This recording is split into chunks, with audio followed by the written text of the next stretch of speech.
Saudara Ketua Umum Partai Solidaritas Indonesia (PSI) Kaisang Pangarep menjawab soal kemungkinan maju dalam Pilgub Jakarta. Kaisang bilang secara aturan yang diputus MA soal usia calon kepala daerah, ia memungkinkan untuk maju. Tapi putusan belum masuk dalam peraturan KPU. Namun ditanya soal maju atau tidak dalam pemilihan Gubernur Jakarta, Kaisang bilang tunggu kejutan di bulan Agustus. Lihat dari peraturan yang kemarin diubah di MA, saya memungkinkan untuk maju. Tapi itu kan belum masuk ke PKPU.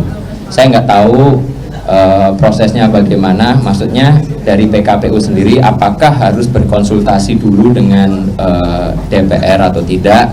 Itu kan saya tidak tahu karena saya tidak ikut-ikut.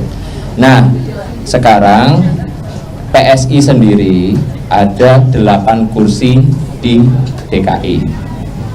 Jadi kalau kita lihat sewajarnya, kalau ditanya saya maju atau tidak, tunggu kejutannya di bulan Agustus. Ya, dan kita kira itu aja ya, enggak?